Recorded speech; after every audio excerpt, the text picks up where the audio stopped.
Bueno, antes de iniciar, agradecer a los organizadores, al padre Martín, que me invitó. Así que bueno, espero que sea de provecho y esperamos que hayan preguntas al final y poder responderlas. Eh, Bien, el objetivo de la presente conferencia es analizar la importancia de disponer nuestras acciones en orden al bien común.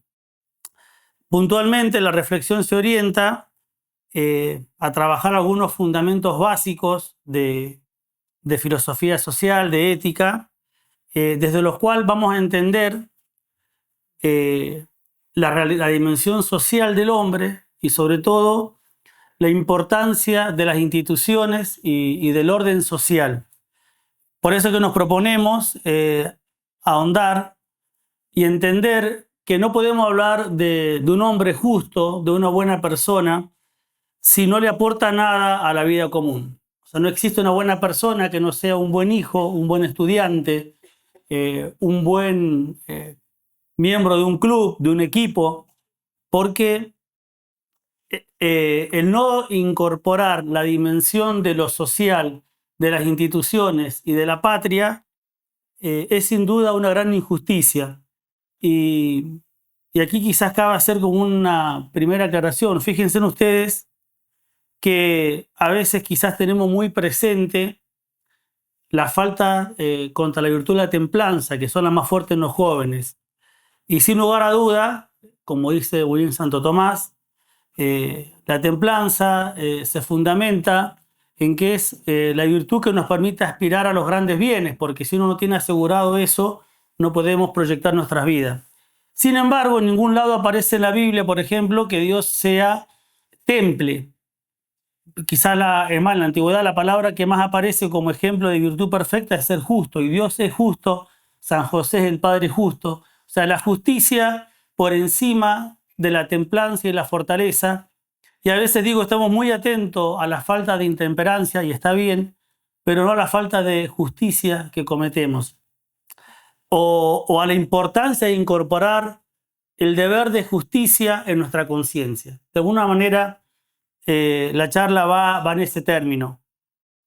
Eh, Básicamente vamos a entender que esos deberes de justicia son hacia las instituciones que componemos y desde las instituciones que componemos hacia la patria y hacia el bien común. Y en este sentido es fundamental que ese compromiso hacia la sociedad, hacia el bien común, hacia la patria, se elabore dentro de la formación y de una cultura católica, porque a veces por olvidar esto hemos tenido respuestas ideológicas a esa vocación de muchos jóvenes respecto a la patria o al bien común. Y esto no es algo actual, es algo que ya se dio, por ejemplo, en los años 70, cuando uno analiza el surgimiento de montoneros, muchos eran chicos de la Acción Católica. Hoy en la actualidad podemos decir como que en ese momento las injusticias sociales se volcaron en jóvenes que quisieron, o bajo el pretexto de compromiso, los absorbió una ideología de izquierda. En el último tiempo quizás ha sido al revés, ya cansado de esta izquierda populista de los gobiernos anteriores, muchos jóvenes levantan la bandera de la libertad y de ser libertario como si fuera sinónimo de catolicismo, y están tan lejos uno de otro que ninguno de los dos puede formar una generación de jóvenes dirigentes con una cultura católica, sino que ambos son ideologías y ambos son erróneos, tanto el liberalismo como el marxismo. Después podemos ver los matices, pero digo, es importante una buena formación que nos permita entender que el compromiso con las instituciones, con el bien común y con la patria debe gestarse dentro de una cultura católica con principios de filosofía realista. Para iniciar este recorrido, lo primero que los invito es a pensar las cosas de su fin. Quizás es la gran pérdida del mundo moderno, es haber perdido el fin de las cosas. La ciencia moderna se ha detenido mucho en explicar las cosas desde sus componentes, cómo se componen, pero no desde su fin.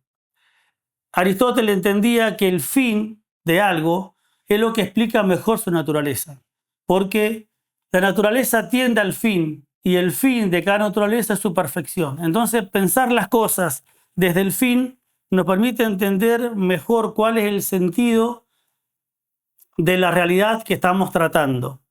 Y, por ejemplo, pongo un ejemplo para entender esto, que nos ha sucedido los que llevamos mucho tiempo viviendo en esta querida patria. Hoy por hoy nos ha cansado el tema de la ideología de género. Y a veces la respuesta a la ideología de género es una respuesta estrictamente biológica. Los que llevamos mucho tiempo en esto, sabemos que hace 20 años atrás, cuando surgió el auge de la salud reproductiva, el problema era que la sexualidad se reducía a lo biológico. Y hoy parece que lo biológico es la única respuesta a la ideología de género. Y en realidad, tanto el biologismo como la ideología de género son erróneas porque pierden de vista el sentido profundo de la sexualidad humana. Y toda la parte orgánica de la sexualidad humana se ordena a los fines propios de la naturaleza humana. Por eso es que la sexualidad humana puede ser similar a un mamífero, pero el fin de la sexualidad del mamífero se queda corta respecto a todo lo que implica la sexualidad humana, como es la dimensión espiritual que se incorpora porque somos seres humanos. Entonces, tener en cuenta el fin siempre nos deja un camino mucho más claro para pensar las realidades que tenemos que analizar.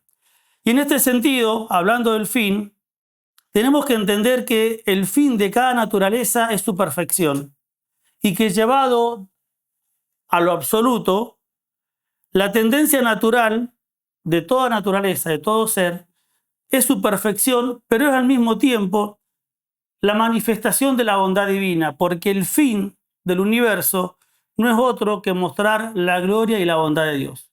Por eso es que todo orden, y es lo que debemos respetar, todo orden es expresión de la bondad divina. Y nosotros lograr el fin que nuestra naturaleza nos impone no es otra cosa que lograr el fin para el cual Dios nos quiso y no es otra cosa que la gloria de Dios. En este sentido, Lois Lachance, en su libro sobre el bien común, dice una parte que me pareció fundamental. Los mandatos de Dios, al contrario que los de los seres humanos, que suponemos que los sujetos ya tienen capacidades, los mandatos de Dios generan las inclinaciones mismas gracias a los cuales los individuos tienden a su fin.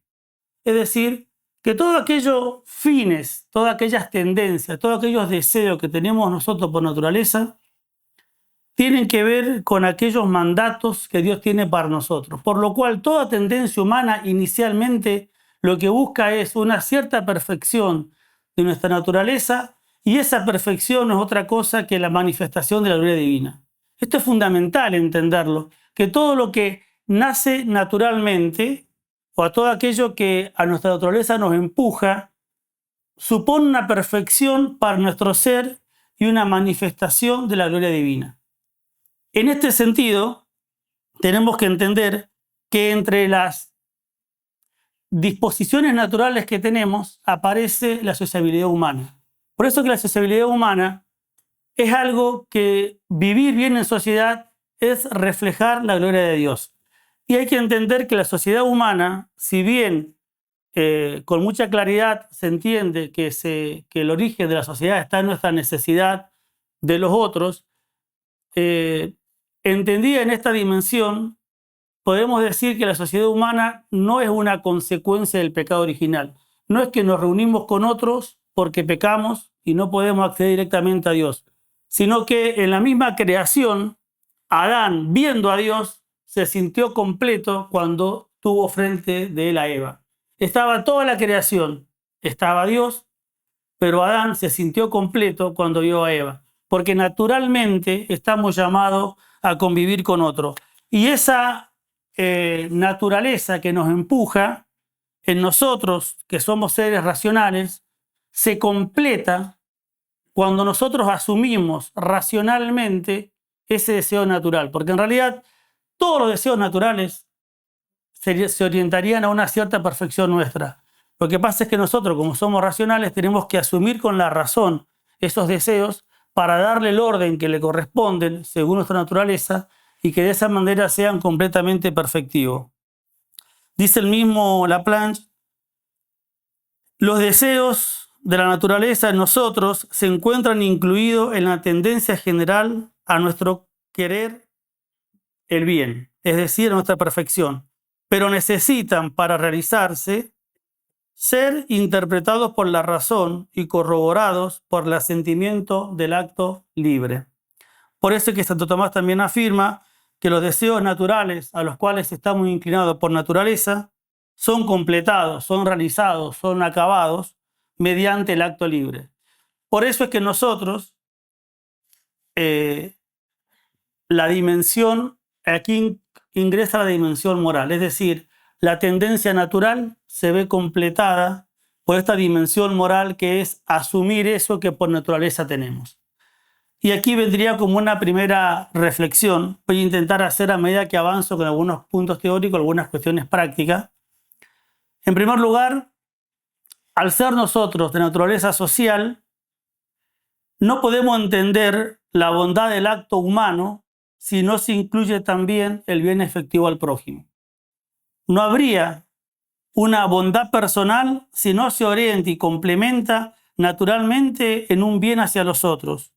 Por eso es que en el ámbito de lo social siempre el bien particular se ordena al bien común y no se oponen, porque la perfección misma que buscamos nosotros, en tanto que es perfección, en tanto que es virtud y en tanto que es justa, es un bien para los otros.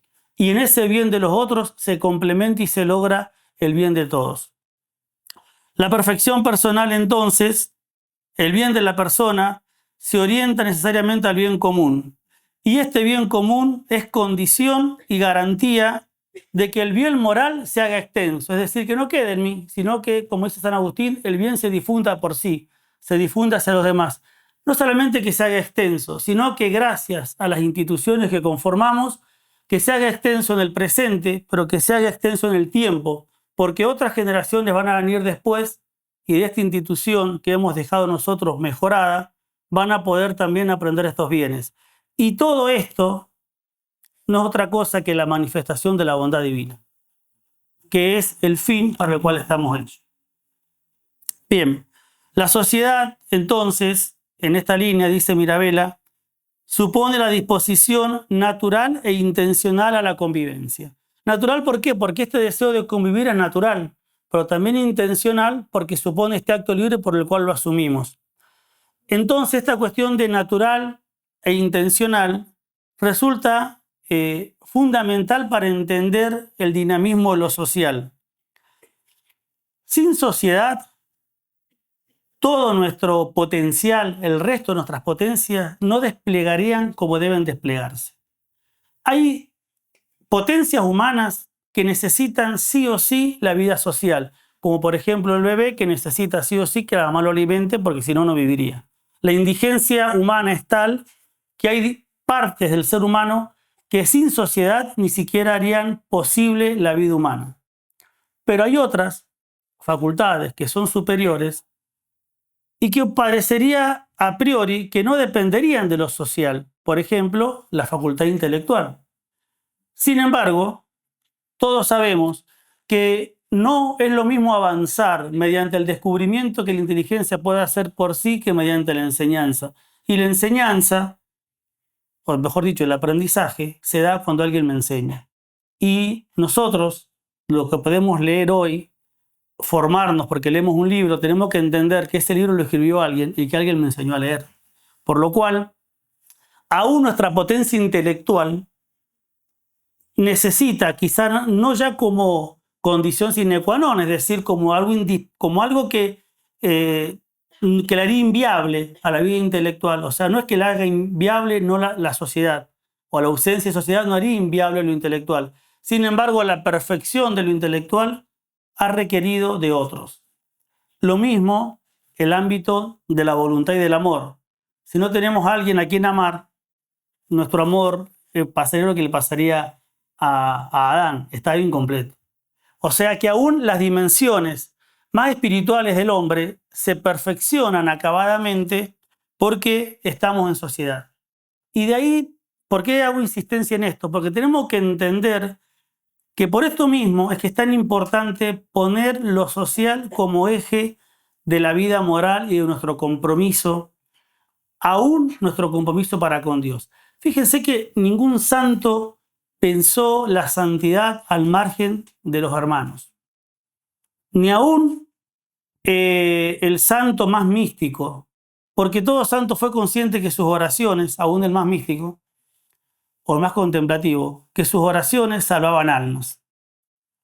Aún Santa Teresita, patrón de las misiones, estando en un Carmelo, ¿no? Y por si fuera poco, esto no es una cuestión solamente de una vocación, que ya es mucho, porque la vocación manifiesta ese impulso natural, sino que es un dogma de fe en la comunión de los santos. No hay una obra de bien que hagamos que no repercute en la Iglesia universal y que el bien que hacemos acá quizás salva un alma que está allá. Esa conciencia de la vinculación es algo que en la Iglesia está desde su misma fundación y que quizás ha sido el liberalismo el que la ha quitado. Digo, el liberalismo de pensar esa relación como que relación mía es mía con Dios como algo personal donde todo el mundo queda afuera. Eso es algo que no responde a la tradición católica bajo ningún punto de vista. Decimos que la sociedad humana entonces se basa en una inclinación natural y esto se ve mejor en las sociedades naturales, porque las sociedades naturales tienen un fin que le viene dado por naturaleza. Por ejemplo, el matrimonio, la familia, tiene por fin la procreación y educación de los hijos. O sea, aquí nos queda aceptar voluntariamente el fin que ya tiene.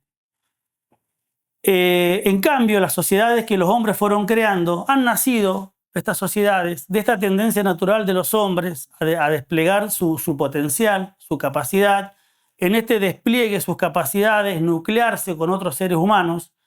Es un despliegue de las capacidades, y dice muy bien la Chance, pero también está el amor de benevolencia, es decir, él despliegue la capacidad y el amor para que los otros tengan un bien. En ese despliegue de mis potencias y un bien hacia los otros, hemos formado los núcleos, porque todos los grupos a los que pertenecemos se han ido formando de esa manera.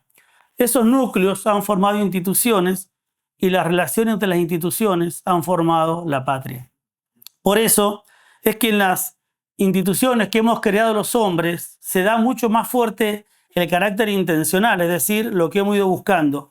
Pero ese carácter intencional no se da contra naturaleza, porque si ese carácter intencional no se fundamenta en un bien que le es propio a la naturaleza humana, no es lícito y por lo cual la asociación no va a ser lícita. Dicho de una manera más simple, toda asociación, todo grupo, toda institución es lícito porque responde, porque hay un grupo de personas, un núcleo de personas que responde a ciertas necesidades naturales que las personas tienen y en tanto que responden a esas necesidades naturales, permiten que los miembros de la comunidad puedan tener una perfección que de no estar esto no la tendrían, o por lo menos no la tendrían tan a la mano. Entonces, de esta manera es como tenemos que entender la dinámica social. Todas las instituciones brindan un cierto bien y nuestro compromiso en las instituciones que conformamos no es un compromiso, no sé, en un grupo de parroquia, no es un compromiso con el dirigente o con el padre. Es un compromiso con el dirigente porque quizás es mi amigo. También con el padre porque es mi director, porque es mi amigo.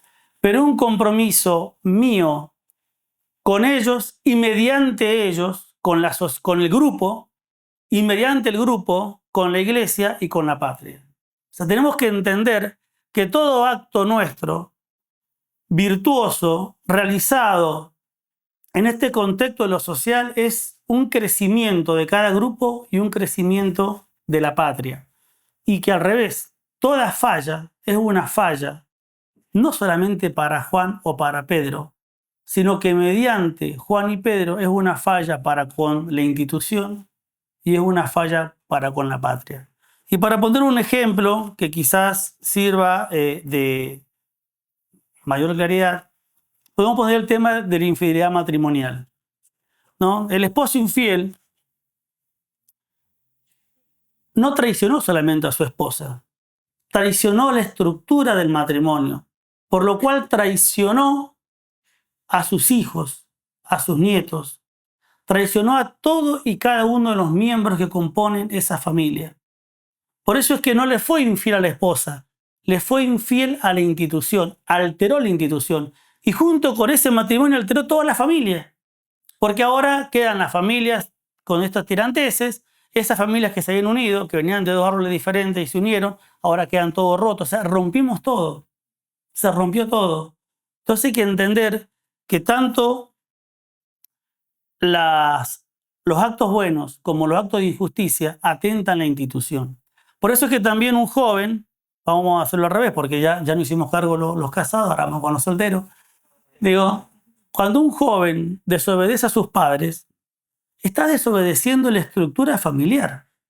Cuando un chico o una chica se enoja con su mamá y le dice, y hasta le dice, le levanta la voz o hasta le insulta, no está insultando a María, que es mamá de Juana, está atentando contra la estructura del hogar. Esto es lo que hay que entender, o sea, nuestros actos no son personales, individuo a individuo, sino que en esa relación de individuo a individuo se dan en un ámbito social que tenemos que incorporar. Porque si no lo incorporamos, no entendemos la gravedad de los actos de injusticia. Y por no incorporarlo es que muchas veces, como decía al inicio, consideramos que son faltas más graves y no vamos a entrar acá a hacer un discernimiento de cuál es más grave o menos, porque si no sería una cuestión de loco, una casuística que no acabaríamos. Pero digo, no podemos nosotros considerar que es de segunda desobedecer, contestar, no hacerme cargo de mi hermano, porque no es una cuestión con mi hermano, con mi mamá o con mi papá, sino que es con la familia. Por eso es que no puede haber una buena persona si no es buen hijo, no hay una buena persona si no es buen hermano, si no es buen amigo, si no es buen miembro de tal o cual grupo o institución. Eso es lo que hay que entender, que nuestras fallas, así como nuestros actos perfeccionan los grupos en los que pertenecemos, nuestros errores atentan contra esos grupos. Y realmente, chicos, esto es la búsqueda del bien común. O sea, lo otro, miren, Quijotes de la Mancha, que en lugar de molinos luchan en las redes sociales, tenemos 20.000. La pregunta es, ¿estamos tan dispuestos a crecer en virtud para mejorar nuestros grupos como a responder posteo en las redes sociales? Porque ahí se juega la cosa. Lo otro, a ver, está bien que lo hagan, el que tenga gana o ánimo o tiempo, pero no cambia. Y esto sí es de verdad, esto sí es real. Y esto es la vida social concreta que nos invita a vivir nuestra naturaleza y por ende nuestra fe. Por eso es que nosotros, el realismo filosófico siempre ha dicho que si bien hay una primacía ontológica de la persona sobre la sociedad, porque es quien la funda y la sociedad nace de esa inclinación natural de los seres humanos, y no habría sociedad lícita si no se corresponde con un bien propio de nuestra naturaleza, si bien hay una primacía ontológica entonces de la persona sobre la sociedad, hay una primacía operativa de los bienes sociales sobre los bienes particulares. Por ende, es obligación moral nosotros disponernos para que las instituciones que conformamos alcancen su bien. ¿Qué tiene que hacer un chico en la universidad? Estudiar. Que esta casa de estudio de la cual formamos parte se aprenda mejor. No prenderle fuego. Aunque a veces si uno se enoja podría hacer algo, pero digo, no. A ver, pongo un ejemplo como para que se entienda lo que estoy diciendo, ¿no? Hace un tiempo en la Universidad de Cuyo hubo una muestra de arte blasfémico y hubo un grupo de personas que rompió la muestra. Ahora una de las personas esas tiene una causa judicial. Bueno, todo un tema. Un día hablando con una persona dice, es que eso es lo que tenemos que hacer los laicos, ir y patear las puertas de las cosas que se hagan mal. Yo creo la respuesta no está mal ir y patear esa puerta porque era un acto blasfémico. O sea, no está mal eso. Pero ahí ¿qué pasó? Que el rector de la universidad no es católico. ¿Qué nos pasó a los católicos? ¿O qué pasó que el decano de esa facultad no es católico? O el consejo, no sé. O sea, a ver, y hay que ver quizás cuánta gente se rompió el mate para que eso no pasara y pasó. Entonces la respuesta del católico no es ir y patear y responder, porque es una respuesta reactiva. La respuesta inicial nuestra es cubrir todos los lugares que podamos cubrir para que en todos esos lugares prime el bien. Y primar el bien no es destruir, es hacer que eso alcance su fin. Y ese quizás es el gran deber y lo más difícil que tenemos nosotros. Y es donde se juega mucho la prudencia, porque ir y patear, créanme, que supone un acto de cierto heroísmo, pero también supone que en algo no hemos quedado, algo perdimos, un terreno perdimos. Y entonces, y aparte, más allá que rompimos, la blasfemia se dio. El tema es haber luchado para que eso nunca se diera. Y para que eso nunca se diera, tendríamos que haber estado nosotros en esos lugares. Entonces, ¿por qué digo esto? Porque las respuestas reactivas, las respuestas contestatarias, es un tipo de respuesta, pero no es la primera ni la más importante.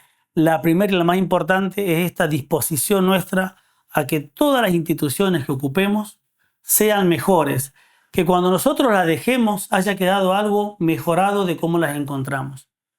Este es sin duda el gran desafío que tenemos, y esto es donde se juega siempre la primacía operativa que tenemos que nosotros entender que es fundamental, la primacía operativa de las personas para con las instituciones que conformamos.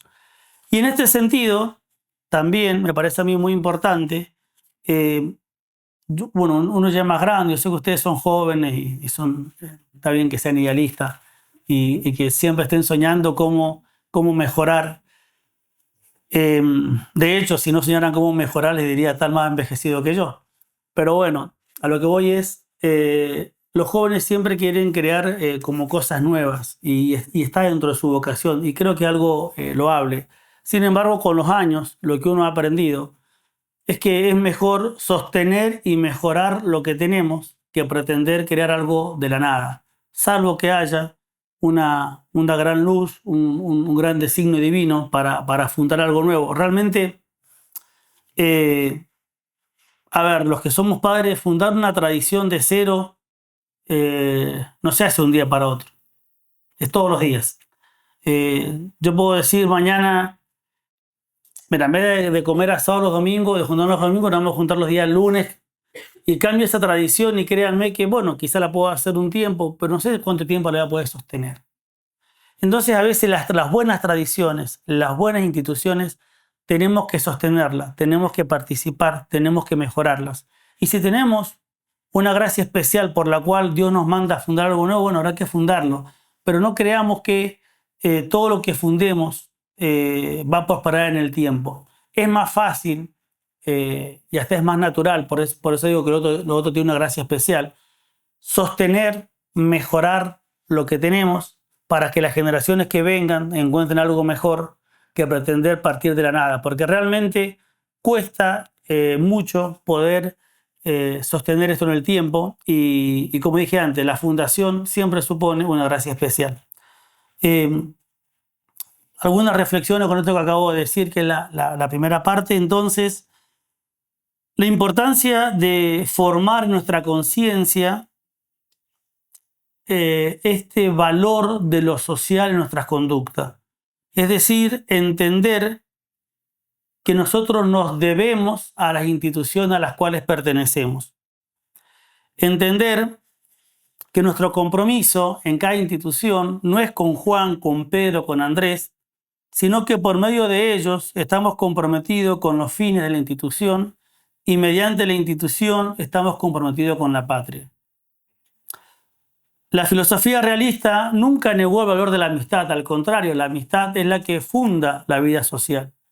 Pero mi obligación es con la sociedad mediante mi amigo, y no una cuestión de par a par. El liberalismo se ha encargado de hacernos creer que toda obligación es de par a par. Es decir, es la obligación de Juan, que es papá, con Pedro, que es hijo. No, es la relación del padre con el hijo, no de Juan y de Pedro solamente, ¿no? Aunque Juan y Pedro son reales y se aman como padre e hijo. No estamos negando ese vínculo personal. Lo que estamos diciendo es que hay acá una relación estructural e institucional. Bien, de este orden, de esta riqueza de las instituciones, así como las personas se ordenan a las instituciones se ordenan al bien común. El bien común es entonces una noción análoga, porque en realidad que cada institución alcance su fin es el bien común de esa institución. Pero el bien de cada institución tomado en particular conforman o aportan al bien común de la sociedad política en general. Es decir, así como cada persona se ordena a la institución se ordena al bien común. Y de ahí que viene el gran mensaje, esta gran síntesis de la tradición católica en cuanto a política, que decía Dios, patria y familia, ¿no? Dios, patria y familia. El bien común es en sentido propio el bien humano, es decir, es el bien completo de la persona y es el fin de la vida social. Por eso es que, en definitiva, en el fondo, el bien común de la sociedad política, como no es el bien económico, no es que en una sociedad solamente haya mucha capacidad para que los jóvenes ingresen a la universidad, no es solamente esto, o sea, el bien común de la sociedad política incluye el bien completo de la persona. Y en definitiva, lo que debe buscar es que la vida humana en esa sociedad sea lo más virtuosa posible. De nada serviría que una sociedad tenga un montón de riquezas o de bienes económicos si no hay una justa distribución de las riquezas. Porque así como vemos sociedades capitalistas que tienen un montón de riquezas, no todos tienen las riquezas para vivir el día a día. Entonces, hay bienes económicos, pero no hay una distribución acorde a todas las personas que conviven en esa sociedad. Hay lugares donde la educación es top, pero resulta que eso top hay que tener un montón de dinero para pagarla y si no te quedas afuera. Por lo cual, el bien común no se trata de una u otra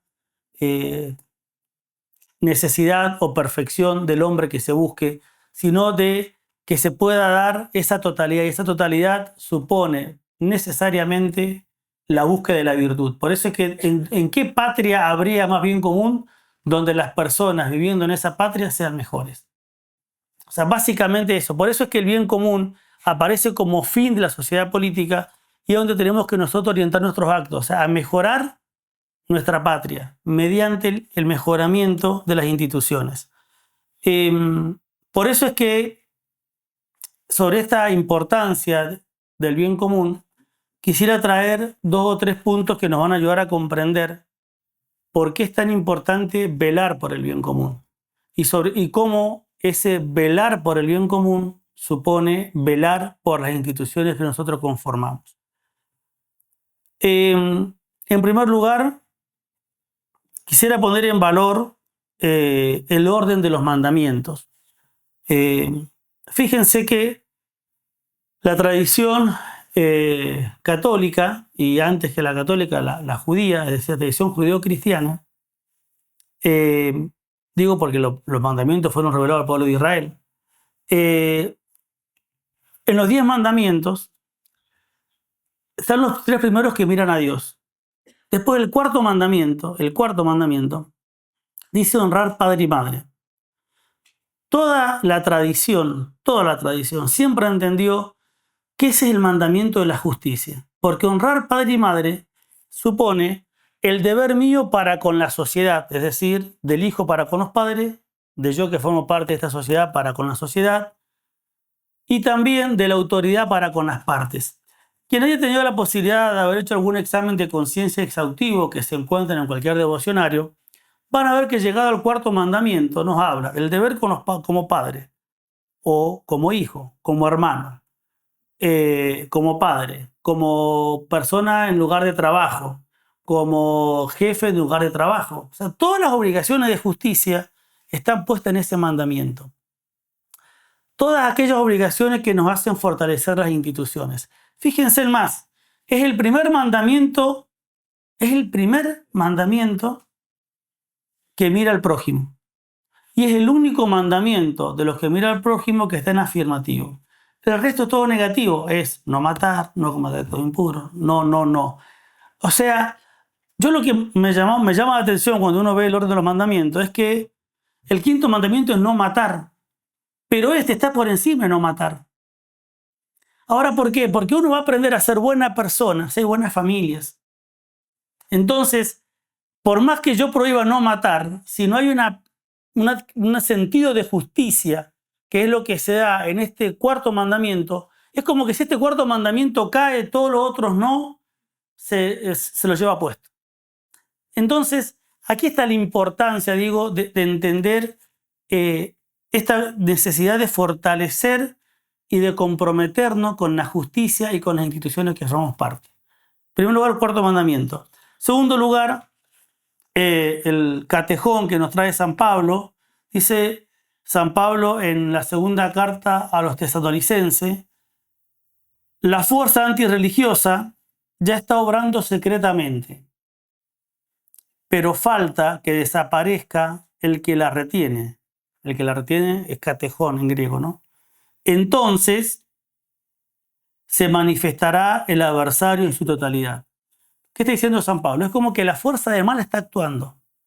Por ello hay algo que le impide que se manifieste con totalidad. Cuando eso sea quitado, se va a manifestar con totalidad el mal. ¿Qué es lo que entendieron toda la patrística? ¿Qué es lo que era el catejón? El catejón entendieron mucho que era el Imperio Romano. Porque el Imperio Romano ya pasó, pero ¿qué es lo que retiene el mal? Las buenas instituciones. Por eso es que ninguna ideología quiere instituciones buenas. Fíjense que todas las ideologías atentan contra la vida institucional.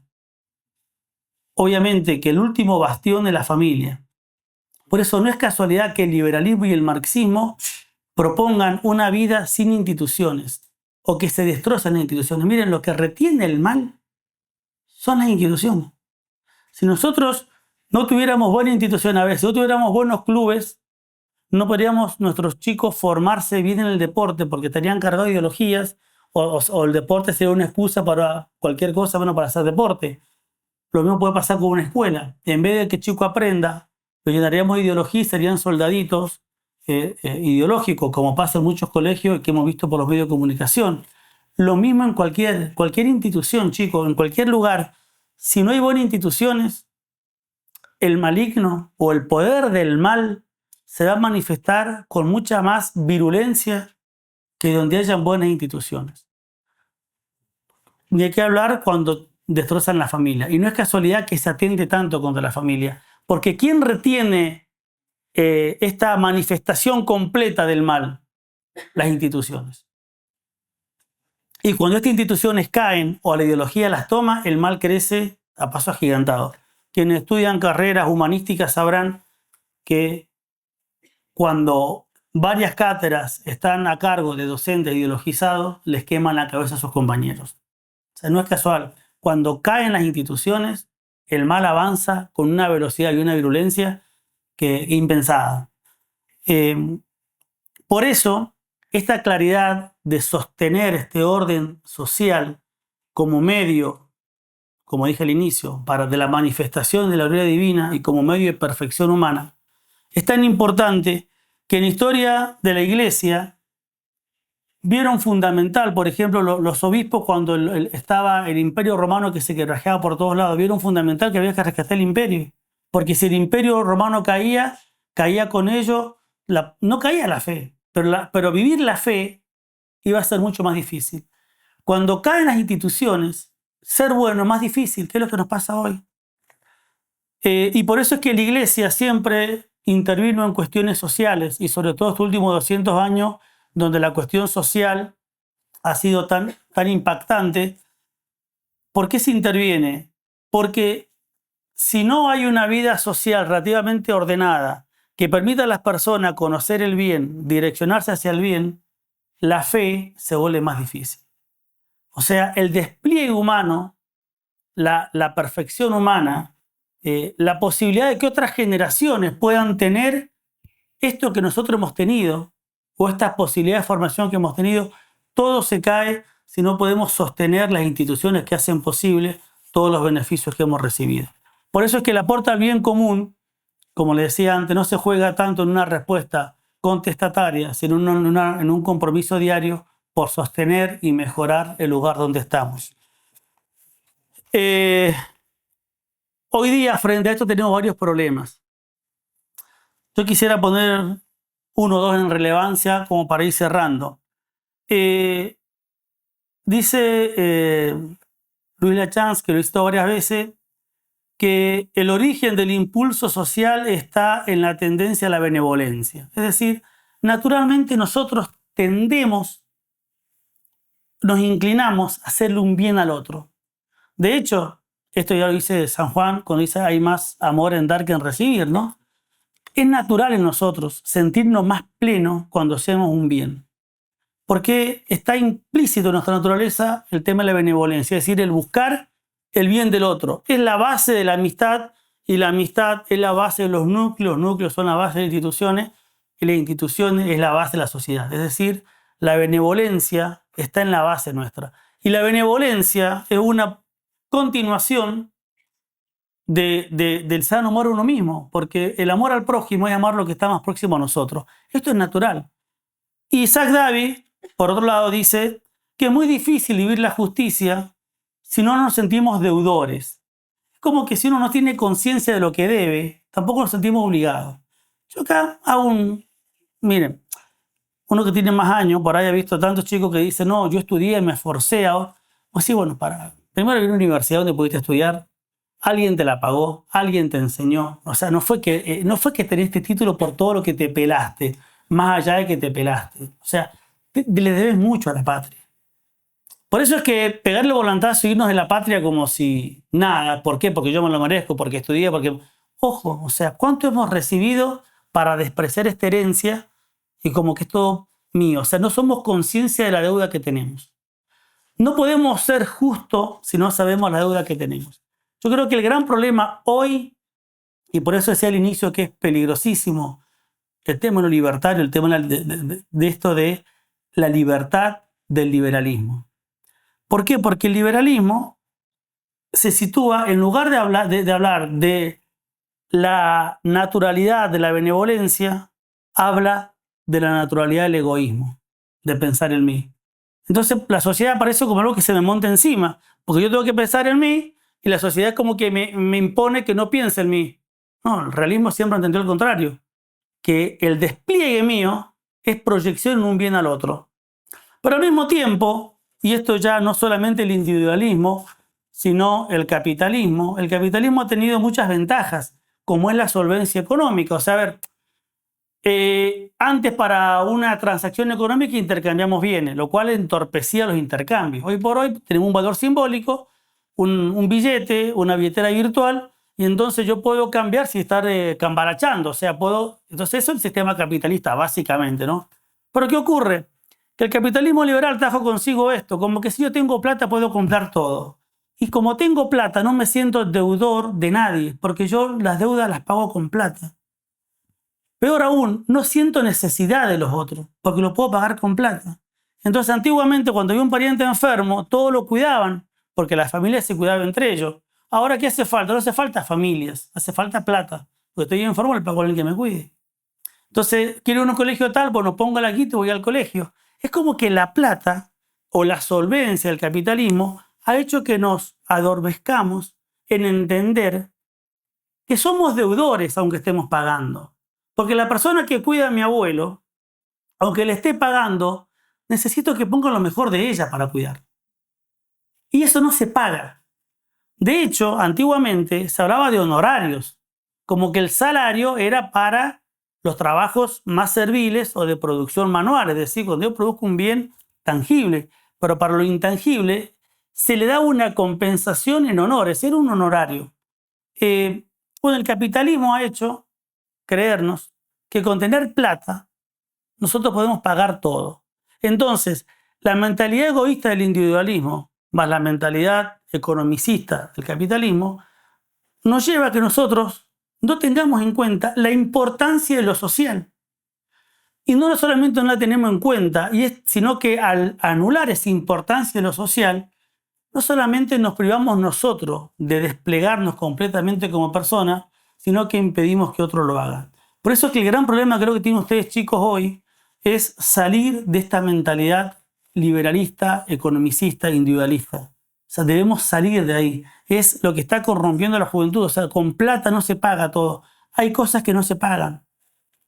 Hay cosas que son, y lo que no se paga es lo más importante, porque lo que no se paga son aquellos bienes que no son útiles. Y los bienes no útiles son los bienes del alma. Son los bienes que trascienden la utilidad. Y eso no se paga. Eso supone disposición al bien y perfeccionamiento de la persona. Por eso, entre otros problemas que ustedes, chicos, también se encuentran, en esta necesidad individualista, sin querer a veces los educadores, hemos centralizado mucho en, a ver, ¿qué piensan? A ver, bueno, que el alumno haga lo que piense o qué es lo que siente, o si estás muy preocupado a ver qué te está pasando. Como toda una manera introspectiva. No digo que esté mal el atender el malestar interior, pero muchas veces, como dice Víctor Frank, el malestar interior supone la falta de sentido de la vida o de compromiso con los otros. Entonces, a veces estar tan pendiente de qué me pasa, qué es lo que siento, tengo que estar pendiente de cuál es el bien que me toca hacer aquí y ahora.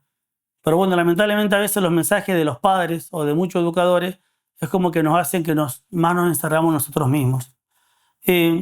Otro de los grandes peligros que tenemos hoy, quizás en estos ambientes de formación sea uno de ellos, es la crítica al mundo.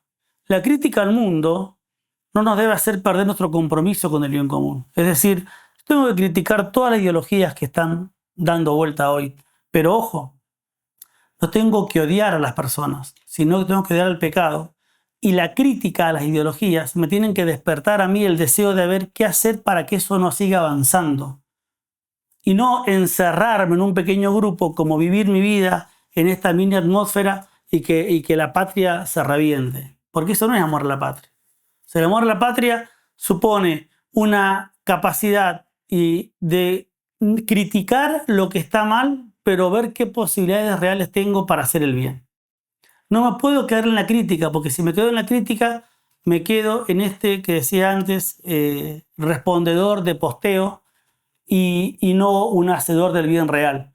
La crítica está bien y tiene que estar, porque no somos ingenuos, somos racionales, pero una crítica que me debe a mí abrir los horizontes de las posibilidades reales que tengo para mejorar los lugares que conformo. Bien, por eso, para ir cerrando, los griegos tenían muy claro esto y entendían que la persona virtuosa era el buen ciudadano. De hecho, la paideia griega era esto. O sea, debemos formar buenos ciudadanos. Nosotros quizás, por esta cuestión de lo espiritual, erróneamente a veces no hemos olvidado, o porque a veces está muy ideologizado esto del buen ciudadano. Bueno, ya Sarmiento hablaba del buen ciudadano, entonces uno tiene tanta ideología que como que se olvida del sentido originario de las palabras. Bueno, hablemos de buen patriota. No pueden ser personas de bien si no son un buen patriota. Y no pueden ser buenos patriotas si no tienen en su conciencia la importancia que tiene sus acciones respecto a las instituciones que conforman y a la patria de las cuales esas instituciones forman parte. Por eso es que el gran Ruiz Sánchez, este pedagogo mendocino, que tiene un par de hijos sacerdote acá del instituto, cuando habla de los fines de la educación, establece que uno de los fines de la educación debe ser esa búsqueda, dice él, la proyección interior adectra, o sea, interior adectra, del interior hacia afuera, que debe ser adecuada y perfectiva. Es decir, esforzarme porque mi interior surja hacia afuera, digamos, ese bien visto adentro surge hacia afuera, pero no que surja como una cuestión de lo que debiera ser y como no es, lo ninguneo, sino que tiene que ser adecuada y perfectiva, es decir, adecuado a lo que estamos viendo ahora y que lo mejore. Y eso es parte del estado de virtud de las personas. Cierro diciendo con la chance, el mandato que tiene anterioridad sobre todos los demás, el que es mejor expresión de la razón humana, no es el mandato emanado de la prudencia individual, sino el que procede de la prudencia política. Esta virtud hace por la colectividad lo que la razón hace por cada uno de nosotros. Es decir, la virtud de la política es estar atenta al bien posible aquí y ahora y hacerlo de hecho. Por eso decimos que solo alcanzaremos la plenitud de nuestro ser solo seremos auténticamente santos si buscamos el bien de la patria, el cual se alcanza efectivamente buscando el bien del otro y el de las instituciones que conformamos. Muchas gracias.